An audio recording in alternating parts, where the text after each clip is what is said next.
ആദരണീയരായ ഉസ്താദുമാരെ, എന്റെ ശബ്ദം ശ്രമിക്കുന്ന മുതാലിം സുഹൃത്തുക്കളെ, 2022 ധന്യമായ വേദിയിലാണ് ഞാനും നിങ്ങളും ഒരുമിച്ച് കൂടിയിരിക്കുന്നത്. ഈ അവസരത്തിൽ ഞാൻ നിങ്ങളുമായി അറിവിന്റെ മഹത്വത്തെ കുറിച്ച് സംവദിക്കാൻ ആഗ്രഹിക്കുന്നു. അല്ലാഹു തആല തൗഫീഖ് നൽകി അനുഗ്രഹിക്കുമാറാവട്ടെ. ആമീൻ. ഭൗമോപരിതലത്തിലെ സൃഷ്ടികളിലെ ഉന്നതനാണ് മനുഷ്യൻ. ഭൂമിയിലുള്ള ചേതന അചേതന വസ്തുക്കളിൽ നിന്നും മനുഷ്യൻ വിതരിക്തനാകുന്നത് അവന്റെ അറിവും വിവേകവും കൊണ്ടാണ്. തന്റെ ജീവിതത്തെ ചിട്ടയായ രൂപത്തിൽ ചിട്ടപ്പെടുത്താനും ജീവിത ലക്ഷ്യങ്ങളെ തേടിപ്പിടിക്കാനുമുള്ള ഒരു പ്രധാന ആയുധമായിട്ടാണ് അറിവ് വർദ്ധിക്കുന്നത്. ഒരു ഭാഷ പഠിച്ചാൽ നിനക്ക് ഒരു ചിറക് മുളച്ചു, 2 ഭാഷ പഠിച്ചാൽ നിനക്ക് 2 ചിറക് മുളച്ചു എന്ന പ്രശസ്ത നോവലിസ്റ്റ് ഷേക്സ്പിയറിന്റെ വാക്കുകൾ അത്ര പ്രസക്തമാണ്. കൂടുതൽ അറിവുകൾ തേടുന്നതിലൂടെ മനുഷ്യൻ തന്റെ ലക്ഷ്യത്തിലെത്തുകയാണ് ചെയ്യുന്നത്.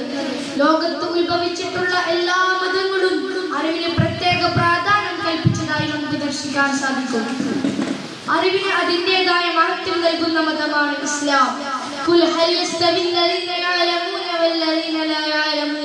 അറിവുള്ളവരും അറിവില്ലാത്തവരും സമന്മാരാണോ എന്ന പ്രസക്തമായ ചോദ്യം ലോക ജനതയിലേക്ക് തൊടുത്തു വിട്ടുകൊണ്ട് ഖുർആൻ അറിവുള്ളവന്റെ സ്ഥാനം ഉയർത്തിപ്പിടിക്കുന്നു.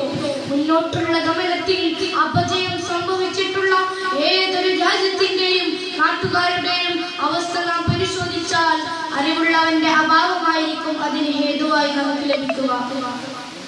ചൈനക്ക് സംഭവിച്ചിരുന്നത് അതാണല്ലോ. വിദ്യ മനുഷ്യന്റെ കളഞ്ഞുപോയ സ്വത്താണ്, അതെവിടെ കണ്ടാലും പെറുക്കിയെടുക്കുക എന്ന മനുഷ്യന്റെ അമൂല്യമായ സ്വത്തിനോട് ഉപയോഗിച്ചുകൊണ്ടുള്ള മുത്തുനബി സല്ലല്ലാഹു അലൈഹി വസല്ലമയുടെ വാക്ക് അറിവിന്റെ മഹത്വത്തെ സൂചിപ്പിക്കുന്നു. മുത്തുനബി സല്ലല്ലാഹു അലൈഹി വസല്ലമയുടെ കാലത്തുണ്ടായിരുന്ന 2 സഹോദരന്മാരിൽ ഒരാൾ അറിവിനെ തേടുന്നവനും മറ്റൊരാൾ കുടുംബത്തിന് വേണ്ടി വരുമാനം കണ്ടെത്തുന്നവനുമായിരുന്നു.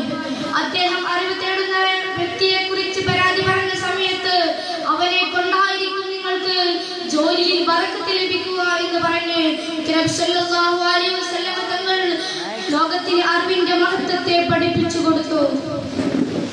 വിദ്യാധനം സർവ്വധനാൽ പ്രധാനം എന്ന ആപ്തവാക്യം